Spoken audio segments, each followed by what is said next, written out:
These are 7 things I refuse to lose.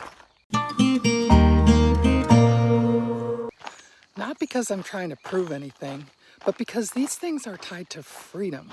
Getting older has made me crystal clear about what actually matters.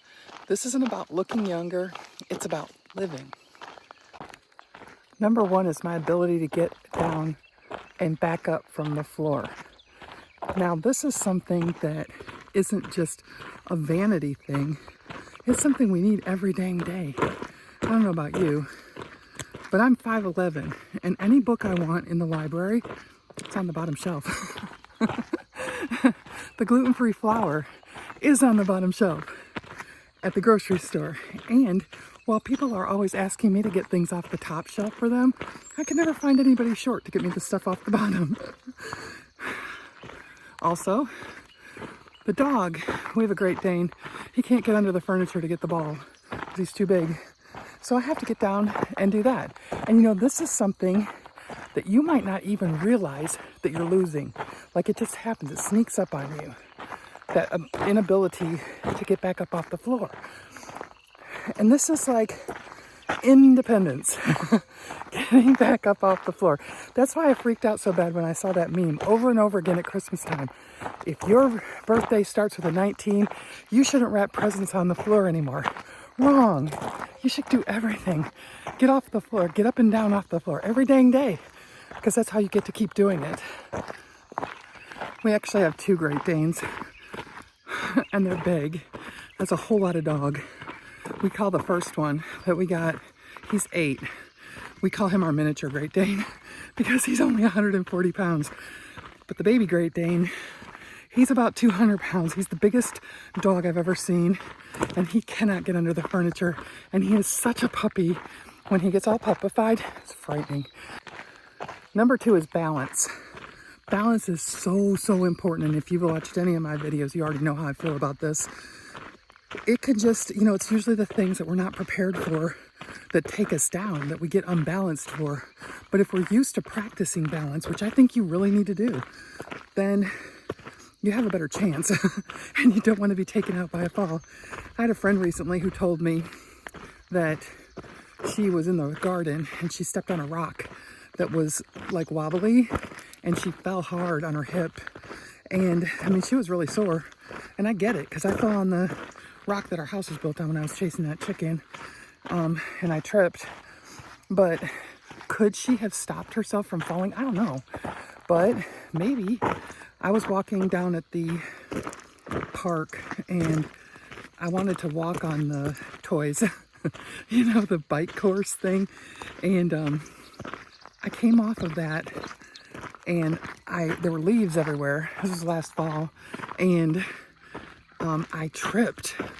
And dude, I went flying, arms out to the sides. Oh my gosh, because there were like 50 Army guys doing PT, and I'm a Marine. I am not falling in front of those Army guys. Would I have fallen if I hadn't practiced balance? Maybe.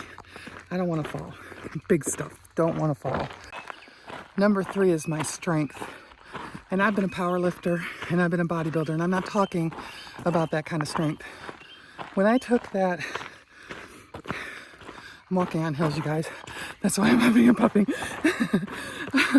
When I took that functional aging specialist certification course, they told us how fast we're going to lose our strength. And you actually start losing muscle after about 30 or 40, and you can lose like 8% a decade. That ends up being a lot, and we needed to worry about strength, not just to be lifting heavy weights. I'm not even talking about that. I'm talking about picking up your grandkids, which you don't have to do, but it's fun. Carrying your groceries in and up. For us, it's a lot of stairs, and I like to get all the groceries at one time, you know. I know you do too. But everyday common necessary strength we need to get through the day, just doing stuff that we normally do, not even lifting weights. You need that, not losing it. Number 4 is my endurance, and clearly I'm out here on my 8-mile walk and I don't want to lose that. I don't want to be on the outside looking in of adventures and fun in life, you know, because I'm too unable to do it, you know. They say that you start losing endurance also very quickly, like 10% a decade. Whoa. That's why if you don't move, you won't want to move because you'll be too tired. But if you move, then you train your body to keep that.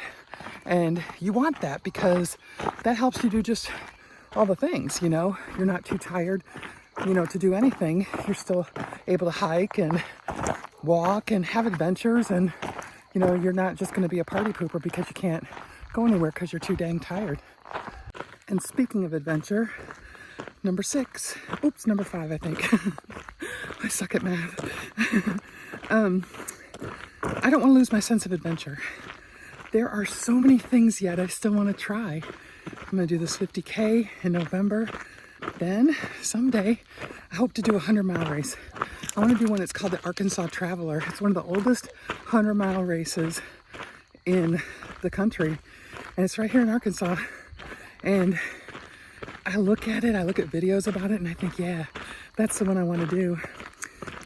I just watched Cocodona 250. It's a 250-mile race, and the overall winner was a woman, which was so exciting.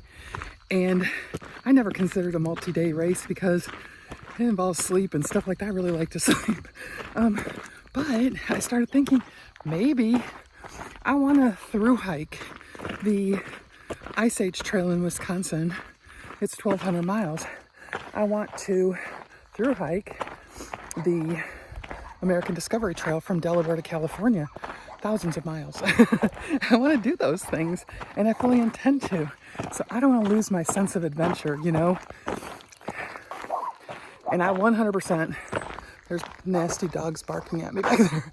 I'm 100% not telling you that you need to gear up to do your 50K at all. Your idea of adventure and my idea of adventure are probably two radically different things, and that's okay. But you still want to be able to do it no matter what, right? Now, number 6, my curiosity. I want to still find new things to get excited about. I think that, you know, if you don't keep your eyes open and you're not curious, your life gets so much smaller and you're just stuck doing the same old thing day in and day out. And I feel like that's a really boring way to be, you know, for yourself. Don't you want more than that? I know I do. I love learning more about you guys from our YouTube channel here. You guys give me some good nuggets. I love learning about my new job. I don't know if you've heard of the Main Street program, but I'm a director for the Main Street here, and it's about building preservation and making sure that the historic downtown is thriving. And guys, it is the best fun ever. I love it so much. And I feel so happy that I was able to land this position because it's like the best gig I've ever had. So I have much to learn about that. And it's so fun. And we're helping building owners with grants right now to update their facades. Fun. It's so fun. I like fun. Which leads me right into number 7. The most important thing I don't want to lose is my joy. Fun. Love it. Like to find fun everywhere I go. The joy in watching my granddaughter grow up. She tried to take my joy from me last weekend. We bought her a phone when she was like 9, and she's had it ever since, and she's 14 now. And I was just thinking, man, we haven't given her an upgrade. And she asked, you know, could we upgrade her phone this past weekend? Yes. And then she said she wanted the AirPods, the ones that go in the ears. And I'm like, yeah, throw those in. I told the lady at AT&T. And she's like, no. I'm like, what do you mean no? I saved for those. I want to buy those myself. And I was like, these are $200. But I want to give them to you. Don't you understand? That brings me joy to be able to do for you. So I find joy pretty much everywhere. Look at the scenery behind me. joy. I love living here. It's so beautiful. And I just try to find joy wherever I can, because that just like makes your life so full and so good. And I wish you joy every dang day. I'm fairly sure that your 7 things would be different from mine. And I'm curious, what would be on your list? The things that you refuse to give up. Tell me in the comments. Thanks for spending time with me today. If this encouraged you, give it a thumbs up and share it with another aging rebel who needs a little hope. I'll see you in the next one. And remember, live strong, laugh often, and shine with purpose.